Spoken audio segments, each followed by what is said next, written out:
Hello किसान मित्रों, एक बार फिर हाजिर हूँ आपकी खिदमत में एक नई वीडियो के साथ। किसान भाइयों, इस वीडियो में हम जानेंगे वाइट ग्रब कीट के बारे में।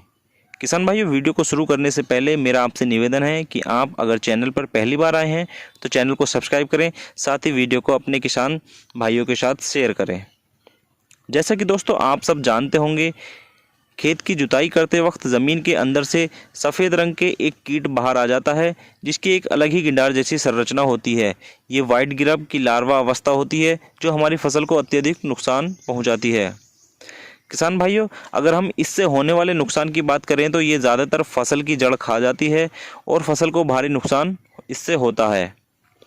गन्ने की फसल में ये गन्ने की जड़ में पाई जाती है, जहाँ पर ये गन्ने के बीज वाले भाग को खाकर ख़त्म कर देती है। उसके बाद हमारा गन्ने का पौधा मुरझाकर वहीं पर सूख जाता है और उसके बाद नष्ट हो जाता है। ये कीट गन्ना, मक्का, धान, गेहूँ, बाजरा, ज्वार, यहाँ तक कि पेड़ पौधों में भी काफ़ी नुकसान पहुँचाता है। इस कीट की दोस्तों 4 अवस्थाएं होती हैं: egg, pupa, larva, adult. Egg और प्यूपा इसके हमें किसी तरह से नुकसान नहीं पहुंचाते हैं। लार्वा अवस्था इसकी हमारे फसल को सबसे ज़्यादा नुकसान पहुंचाती है, और जब ये अडल्ट हो जाता है तब ये सिर्फ अपनी पॉपुलेशन बढ़ाने में ही लगा रहता है, हमारी किसी भी तरह की फसल को नुकसान नहीं पहुँचाता है। ये नीम के और शीशम के पेड़ पर अत्यधिक मात्रा में पाया जाता है, जिसको हम एक भोरे की तरह हो जाता है ये उड़ने वाला कीट। चलिए अब बात करते हैं इस कीट के नियंत्रण की। इसको कंट्रोल करने के अलग अलग तरीके हैं। कुछ तरीकों को मैं आपके साथ शेयर करने वाला हूं। सबसे पहले तो हम बात करेंगे बुवाई से पहले खेत में ही इस कीट को नष्ट कैसे करें। किसान भाइयों, खेत में गर्मी के दिनों में खेत की मिट्टी पलट हल से गहरी जुताई करके उसको 5 से 6 दिन तक धूप में खाली छोड़ देना चाहिए। गहरी जुताई से ये कीट ज़मीन से बाहर आ जाएगा और जिसे चिड़िया व अन्य पक्षी खाकर इसे वहीं पर नष्ट कर देंगे। अब बात करते हैं हम फसल की बुवाई करते वक्त इसका कंट्रोल करने की। किसान भाइयों, बुवाई के समय बीज को उपचारित करना बहुत ज़रूरी है। आप चाहे कोई भी फसल की बुवाई कर रहे हो, बिना सीड को ट्रीट किए बुवाई ना करें। सीड ट्रीट करने के लिए फिप्रोनिल 40% प्लस इमिडाक्लोप्रिड 40 WG 2% का घोल बनाकर 200 लीटर पानी में उसको मिलाकर अच्छे से सीड को हमें ट्रीट करना है। ये 1 एकड़ के लिए काफ़ी रहता है। इसके बाद भी अगर ये आपके खेत में कहीं दिखाई दे तो इसके लिए आप डोनटोत्सु इंसेक्टिसाइड का भी इस्तेमाल कर सकते हैं।